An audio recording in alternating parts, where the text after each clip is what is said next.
Alors on a fait une boîte belé quand nous sabino bo s'abonner massivement quand la chaîne a biso RTDA Monde on nous a pas là faire des différents protéines awa donc belé le besalia belé makambo zawa o to bakape donc musique tout au boyebi vraiment bo s'abonner massivement à RTDA Monde on est ensemble on vous aime vous avez nous passer tout le gars pété base bo like beaucoup takuta on est ensemble vraiment merci.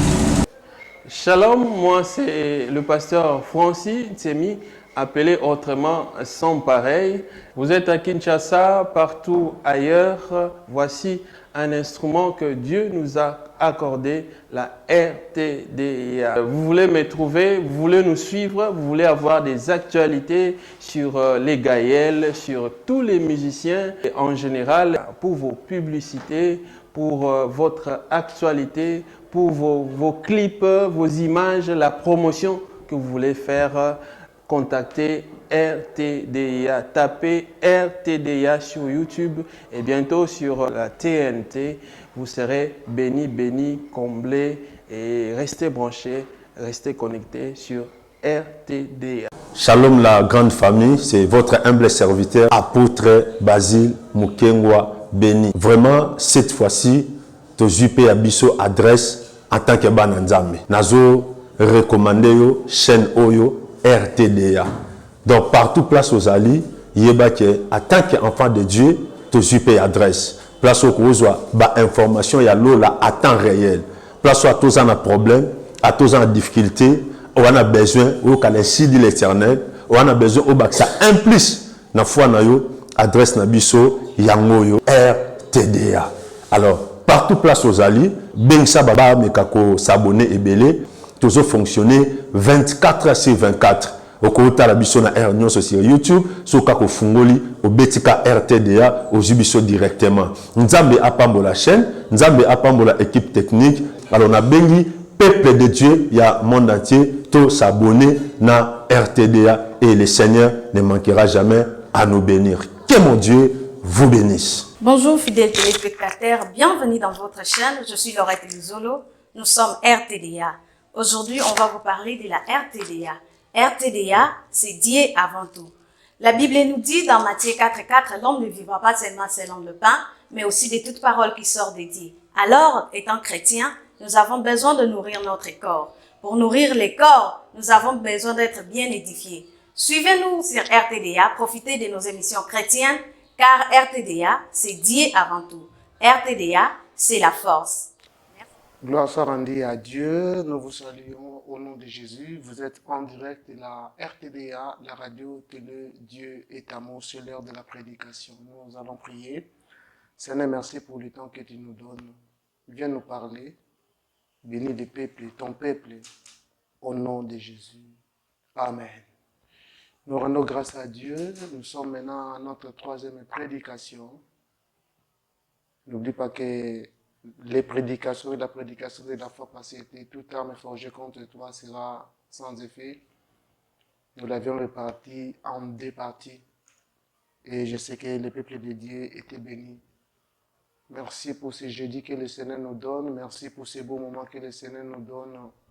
Aujourd'hui, nous allons parler, ou ce jour-ci, nous allons parler sur ce beau thème intitulé « La main de l'Éternel ». La main de l'Éternel. Cela sous-entend toute personne a une main ou a deux mains. Tout être aimé a deux mains. Mais aujourd'hui, particulièrement, nous voulons parler sur la main de Dieu. Un sujet très important, un sujet qui pourra nous aider à aller de l'avant et un sujet qui fera en sorte que nos vies chrétiennes puissent être encore affermies. Nous allons lire les textes d'Ésaïe, du prophète Ésaïe, chapitre 29, verset 1 jusqu'au 4. Ésaïe chapitre 59, 1 à 4. Nous lisons au nom de Jésus. Non. La main de l'Éternel n'est pas trop courte pour sauver, ni son oreille trop dure pour entendre. Mais ce sont vos crimes qui mettent une séparation entre vous et votre Dieu. Ce sont vos péchés qui vous cachent sa face. Il l'empêche de vous écouter, car vos mains sont souillées de sang, vos doigts de crime vos lèvres préfèrent les mensonges, votre langue fait entendre l'iniquité. Nul ne se plaint avec justice, nul ne se plaide avec droiture. Ils s'appuient sur des choses vaines et disent des faussetés. Ils conçoivent le mal et enfantent les crimes. 5e verset. Ils couvent des œufs des basiliques et ils tissent des toiles d'araignée. Celui qui mange de leurs œufs meurt, et si l'on en brise un, il sort une vipère. Les prophètes parlent sur les crimes, prophétisent sur les crimes du peuple élu de Dieu. Leur façon de marcher, n'honorez pas le Seigneur. Leur façon de vivre, n'exaltez pas le Seigneur. N'oublie pas, pour ceux qui nous avaient suivis la fois passée, nous avions parlé quelques mots sur le prophète Ésaïe et nous l'avions insisté, nous avions plus insisté sur ces prophètes appelés prophètes messianiques, les prophètes qui avaient plus parlé sur le Messie, la venue du Messie, le Messie qui n'était autre que Jésus-Christ. Gloire soit rendue à Dieu. Lui avait prophétisé, mais ce jour-là, Christ était né. Nous vivons déjà l'accomplissement de cette promesse sur le Messie qui devait venir, qui allait venir, et il était déjà venu. Les prophètes parlent du crime du peuple. Et dans ces crimes, dans ces textes que nous venons de lire, la Bible dit, ça commence par la négation, non. La main de Dieu, la main de l'Éternel n'est pas trop courte pour nous sauver, ni ses oreilles dures pour nous entendre. Ce sont les crimes, les péchés qui nous séparent de Dieu. Ce sont les crimes, les péchés qui font à ce que le Seigneur puisse nous cacher sa face. Ce sont nos crimes, nos péchés qui paraissent comme obstacles. Et cela fait que le Seigneur n'exauce pas, n'écoute pas nos vies. Raison pour laquelle la Bible dit, nous sommes souillés. Nous sommes souillés. La main de l'Éternel. Nous commençons toujours par la définition. Nous allons définir le deux mots. Entre autres, A, la main, et 2, l'Éternel. Et 2, nous allons parler sur ce que représente la main de l'Éternel. Troisièmement, nous allons parler sur les constants de ce texte. Au fait, qu'est-ce qu'il voulait dire? Qu'est-ce que les prophètes voulaient dire? Et quatrièmement, nous allons parler sur comment l'homme empêche les bonnes choses en lui, le bonheur de Dieu en lui. Cela sous-entend, nous allons énumérer quelques obstacles liés à la main de l'Éternel. Parce que la main de Dieu veut opérer, mais Dieu n'opère pas. Pourquoi? Parce qu'il y a les obstacles. Il y a des choses qui empêchent que la main de Dieu agisse. Et cinquièmement, nous allons parler sur les regrets. Dieu regrette, car la Bible dit, oh, sa main n'est pas trop courte pour sauver. Mais Dieu commence à regretter. Comment est-ce que la fois passée, nous avions parlé en disant, c'est lui-même qui avait dit, toute arme forgée contre toi sera nulle et sans effet. C'est le même Dieu qui commence à regretter. Et sixième point, nous allons parler sur le remède. Qu'est-ce que nous devons faire pour que chacun de nous puisse vivre la main de Dieu en lui? Qu'est-ce que nous devons faire pour que chacun de nous expérimente encore la main de Dieu dans sa vie, dans sa famille, à l'église, dans l'univers entier? C'est ce que nous allons parler. Que le Seigneur nous aide. Point 1, la définition. Nous commençons par A, la main. Que veut dire la main? Que veut dire main? La main se définit par certains dictionnaires comme étant une partie du corps humain à l'extrême partie du corps humain, à l'extrême du bras muni des 5 doigts. Nous avons 5 mains. La partie extrême des bras, c'est ici. Vous qui nous suivez à la télé, c'est à partir d'ici que nous avons le 5 doigts. Et le 5 doigts peut nous aider, nous conduit directement, lorsque nous parlons sur la main et que nous avons le 5 doigts, nous pouvons aussi directement parler sur les rôles de main. Quel est le rôle de la main? Cela sous-entend, la main nous aide à toucher. La main nous aide à toucher. La main nous aide à prendre. Donc j'ai la facilité de toucher. Même la chaise, le trépied, j'ai la facilité de prendre le trépied J'ai la facilité de prendre même l'ordinateur, le laptop qui est devant moi. Et non seulement cela, mais aussi j'ai la facilité avec la main de la tenir. Cela sous-entend, on peut toucher, on peut prendre et on peut tenir cela. Cela sous-entend, la main joue un rôle important dans la vie d'un homme. Et la main joue un rôle important dans la vie de marié. Raison pour laquelle la main est très importante. Lorsque nous parlons sur la main de l'Éternel, sachez-le, retenez-le, que le Seigneur a aussi une main. Et il faut que la main de Dieu agisse, et il faut que la main de Dieu opère de grandes choses, et il faut que la main de Dieu élève encore, parce qu'il est capable d'agir et il est capable de se manifester. Vous qui avez des mains, vous pouvez aussi balancer vos mains, parce que le Seigneur sait. Et le Seigneur, c'est le Seigneur qui vous a donné cela. Voilà pour nous. On peut encore adorer le Seigneur parce que nous avons le bras, nous avons la main, nous avons la tête, nous marchons, nous respirons. Nous pouvons rendre grâce à Dieu. Et deuxième définition, c'est l'Éternel. J'aime les théologiens qui disent il est l'Éternel. Cela sous-entend celui qui n'a ni début ni fin.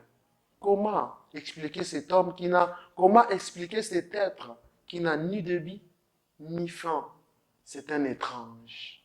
Voilà pourquoi nous avons l'obligation d'élever le Seigneur, nous avons l'obligation de louer le Seigneur et nous avons l'obligation de manifester son nom.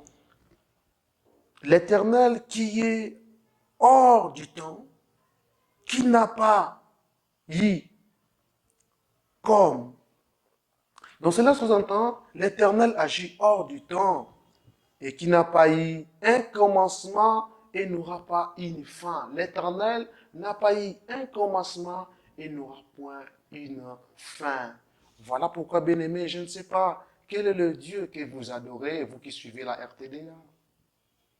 Et comment est-ce qu'on se comporte devant ce Dieu-là qui nous appelle, qui veut à ce que ses enfants s'impliquent à sa volonté, qui veut à ce que ses enfants lui glorifient. Ce Dieu-là est hors du temps. Ce Dieu-là n'a ni début ni commencement. Voilà pourquoi, bien-aimé, c'est un être suprême. C'est lui qui nous a créés. Nous ne sommes que des créatures, mais lui, c'est un créateur. L'Éternel, la Bible dit, c'est lui qui dit très longtemps. Il est difficile de déterminer le temps de l'Éternel. Il est difficile de savoir quand est-ce qu'il avait commencé et quand est-ce qu'il prendra fin. Il règne à jamais tel que la Bible dit, qui est de tout le temps, dur à tout temps. Il dit à tous les temps. Et j'aime cela parce que son nom c'est l'Éternel. Il n'a ni début ni fin. Mais lorsque nous parlons sur la main de l'Éternel, nous lisons le texte d'Exode, chapitre 3. Le Seigneur appelle Moïse. Moïse doutant. Le fait consumer le buisson. Mais le Seigneur dira au 19e, 20e verset, ce n'est pas une main puissante. Si ce n'est pas, Pharaon saura si ce n'est pas une main puissante. Non seulement cela, mais la Bible dit, j'entendrai ma main, je tendrai ma main et je frapperai l'Égypte. Donc c'est la main de Dieu qui avait frappé l'Égypte. C'est le Seigneur qui avait soulevé sa main et a commencé à frapper l'Égypte. À cause de sa main puissante, Israël, le peuple de Dieu, a vécu la délivrance. Que représente la main de Dieu dans nos vies? Que représente la main de Dieu dans l'univers entier? Que représente la main de Dieu dans les combats que chacun de nous connaît? Que représente la main de Dieu dans tout ce que nous vivons sur la terre? Premièrement, la main de Dieu représente Dieu lui-même. Lorsque la Bible parle de la main de Dieu, cela sous-entend représente Dieu lui-même. La main de Dieu, premièrement, représente Dieu lui-même. Lorsque la Bible parle de la main de Dieu, j'aime le texte du roi. Par exemple, que le prophète Élisée atindi mosakoli na ye kende kotala mbula ezobeta te. Prophète Eli kende kotala mbula ezobeta te. Ake azongi. Mais la 6e fois, 7e fois presque, il voit la paume de main. Ils ont l'onganamaï, ils ont mata. Or la paume annonçait, la main annonçait que bientôt il y aura la pluie. Lorsqu'il est revenu, dit au prophète, voilà ce que j'ai vu. Le prophète dira, va dire à Akab. Le prophète Élie lui dit, va dire à Akab, dans quelques minutes, la pluie. Cela annonce, la main que tu as vue, cela annonce. Donc cela sous-entend, la main représente Dieu lui-même. Voilà pourquoi chacun de nous, d'une manière ou d'une autre, il a toujours besoin de la main de Dieu. La main représente Dieu lui-même. Deuxièmement, la main représente la puissance de Dieu. Je reviendrai dans les jours prochains en ce qui concerne les noms de Dieu. Là, nous allons bien connaître encore certaines réalités. Donc, la main de Dieu représente la puissance de Dieu. Et au-delà de la puissance de Dieu, nous dirons, la main de Dieu représente la toute-puissance de Dieu. Des fois, on est attaqué, des fois, les choses ne marchent pas, mais retenez que la main de Dieu représente la puissance de Dieu, la toute-puissance de Dieu. Et cela va nous aider, et cela peut nous sauver, aller de l'avant. Et troisièmement, la main de Dieu représente son autorité. Voilà pourquoi Dieu représente son autorité à cause de la main. À cause de la main. Il va dire à Moïse, non, ma main frappera, va frapper les Égyptiens. Et tu le verras. Et tu verras comment est-ce que ma main va opérer. Et tu verras comment est-ce que je vais agir contre ces peuples qui marchent sur le peuple que j'avais choisi. La main de Dieu représente son autorité. Imaginez-vous, Israël va marcher, les Égyptiens autrefois avaient marché sur Israël. Mais après un certain moment, Israël ne combattait pas. C'est Dieu qui combattait pour eux. Pourquoi? Parce que l'Éternel agissait. Parce que l'Éternel prouvait son autorité sur Pharaon, sur l'armée égyptienne, sur les militaires, les soldats égyptiens. Et prêts à emmener Israël sans armes. Le Seigneur va leur accorder sa victoire. La main de Dieu, quatrièmement, elle représente de quoi Dieu est capable d'agir. Bien-aimés, vous souffrez. Bien-aimés, vous traversez des moments difficiles. Bien-aimés, vous vous posez des questions. Où est Dieu? Où est Dieu? Mais laissez-moi vous dire au travers de ces messages, au travers de cette prédication, que la main de Dieu est à tes côtés. La main de Dieu est là où tu es. Donc la main de Dieu représente de quoi Dieu est capable. On peut se poser des questions. De quoi Dieu est capable? En quoi Dieu pourra agir? Peut-être tu es malade, il est là, il va te guérir. Peut-être il y a un problème de la stérilité, il est là, il va te donner des enfants. Peut-être les problèmes du boulot dans le chômage, il est là, il va te donner l'emploi. Reviens au Seigneur, sachez-le que sa main représente de quoi Dieu est capable. Alors il est aussi capable même de restaurer. Dieu est capable de rétablir. Nasepelaka na texte yo baloba na biso alokotaka na se atombolaka likolo. Azwaka biso na pai bisika ezanga tina pour nous faire asseoir avec les grands. Bien-aimés, le Seigneur, au travers de sa main, la main de Dieu représente de quoi Dieu est capable. Il peut te donner ce que tu as besoin, matériellement, financièrement, mais plus aussi spirituellement. Cinquièmement, la main de Dieu représente la force. La main de Dieu prouve que ce Dieu-là est fort. On ne peut le comparer à personne. Vous pouvez imaginer une armée avec les armes et une autre armée sans les armes. Mais une armée sans les armes remporte sur l'armée qui avait les armes. Là, c'est Dieu qui peut les faire. Là, c'est Dieu qui peut les faire. Voilà pourquoi nous avons l'obligation, nous avons le devoir, nous avons le mandat de s'approcher à ce Dieu-là. Et ce Dieu-là va se manifester. De s'approcher à ce Dieu-là. Et ce Dieu-là va élever et va toucher chacun d'entre nous. Et le Seigneur va nous bénir. Donc, nous avions dit que la main de Dieu représente Dieu lui-même. La main de Dieu représente sa puissance. La main de Dieu représente son autorité.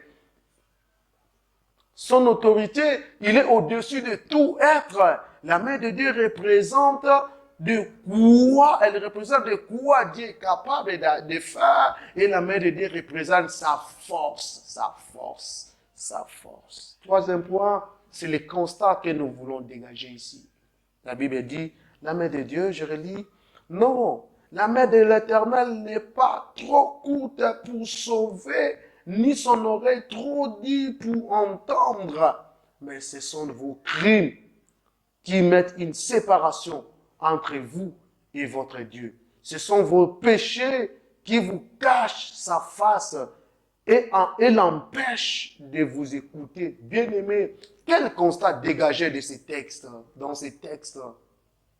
Qu'est-ce que nous pouvons retenir pour clore ce message face à? Premièrement, nous voulons dire, le constat qui est là, l'Éternel, dans tout ça, la main de l'Éternel n'est pas trop courte pour sauver, son oreille trop dure pour entendre. Cela sous-entend, Dieu veut et cherche à nous sauver et à nous entendre. Premier aspect, Dieu veut nous sauver. Deuxième aspect, Dieu veut nous entendre. Malgré tout cela, l'homme est obstacle de son propre bonheur.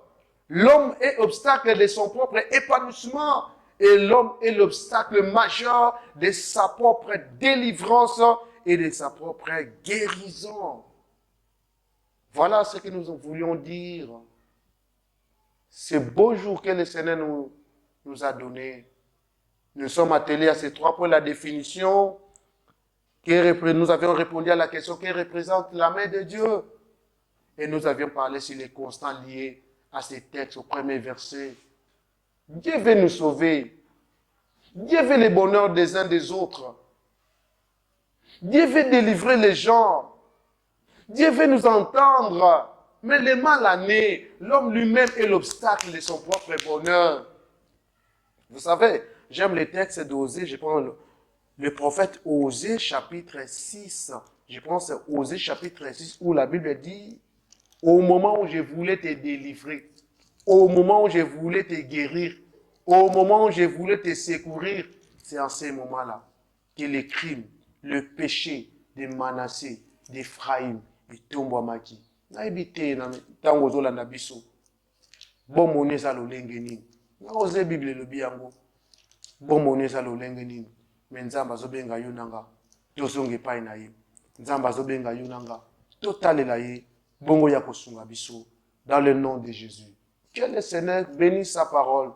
Que le Seigneur bénisse tout auditeur, tout le spectateur. Et le Seigneur va nous aider. Et le Seigneur va intervenir. Et voilà le texte en question, Osée chapitre 7, verset 1. Lorsque je voulais guérir Israël, l'iniquité d'Éphraïm et la méchanceté de Samarie se sont révélées, car ils ont agi frauduleusement. Le voleur est arrivé, la bande s'est répandue au dehors. Ils ne se disent pas dans leur cœur que je me souviens de toute leur méchanceté. Maintenant, leurs œuvres les entourent. Elles sont devant ma face. Bien-aimés, répentons-nous devant le Seigneur. La main de Dieu veut agir.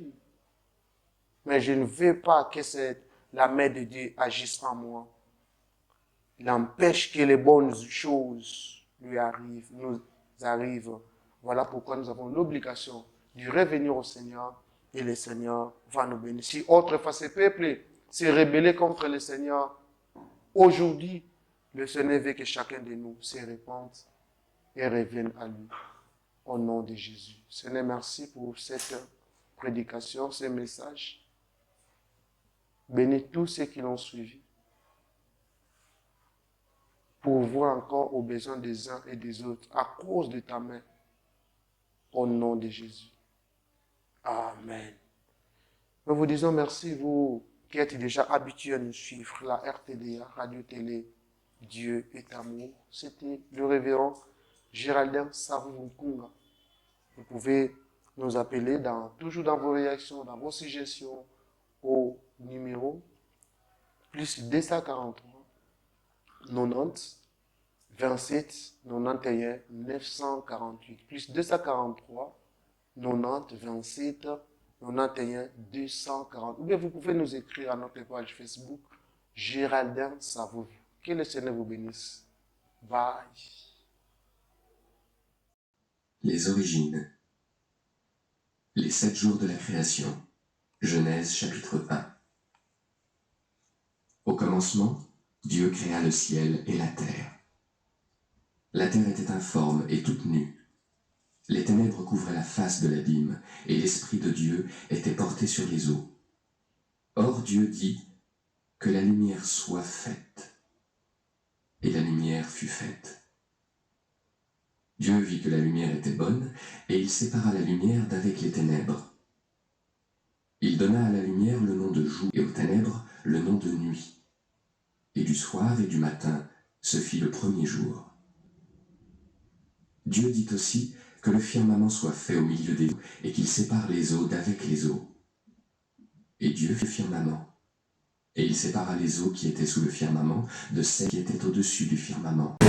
Ouais, alors on a fait une boîte belé quand nous sommes s'abonner massivement à la chaîne RT Diamond. On nous a battu là faire des différents pour une hour. Donc belé pour le Besalia, belé makambuzawa autre barape. Donc musique tout au boyebi. Vraiment beau s'abonner massivement à RT Diamond, on est ensemble. On vous aime. Vous avez nos passages de TV pété. Bas beau like beaucoup takuta, on est ensemble. Vraiment merci. Shalom, moi c'est le pasteur Francis Ntsemi, appelé autrement Sans Pareil. Vous êtes à Kinshasa, partout ailleurs. Voici un instrument que Dieu nous a accordé, la RTDA. Vous voulez me trouver, vous voulez nous suivre, vous voulez avoir des actualités sur les Gaëls, sur tous les musiciens et en général pour vos publicités, pour votre actualité, pour vos clips, vos images, la promotion que vous voulez faire, contactez RTDA. Tapez RTDA sur YouTube et bientôt sur la TNT.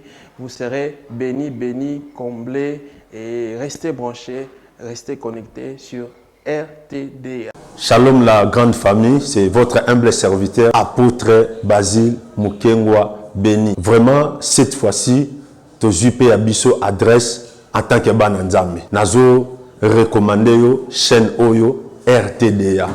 Donc partout place aux alliés, yeba que en tant qu'enfant de Dieu, to jupe adresse. Place au kozwa ba information ya lola à temps réel.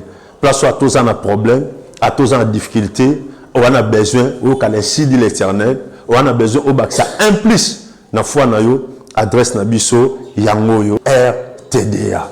Alors partout place aux alliés, ben ça baba mekako s'abonner et belé, toujours fonctionner 24 sur 24. Au côté la biso na R nyonso sur YouTube, so kako fungoli au betika RTDA au jibiso directement. Nzambe apambola chaîne, Nzambe apambola équipe technique. Alors on a bengi peuple de Dieu, il y a monde entier, tout s'abonner na RTDA et le Seigneur ne manquera jamais à nous bénir. Que mon Dieu vous bénisse. Bonjour fidèles téléspectateurs, bienvenue dans votre chaîne, je suis Laurette Luzolo, nous sommes RTDA.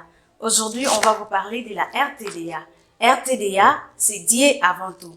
La Bible nous dit dans Matthieu 4,4, l'homme ne vivra pas seulement selon le pain, mais aussi de toute parole qui sort de Dieu.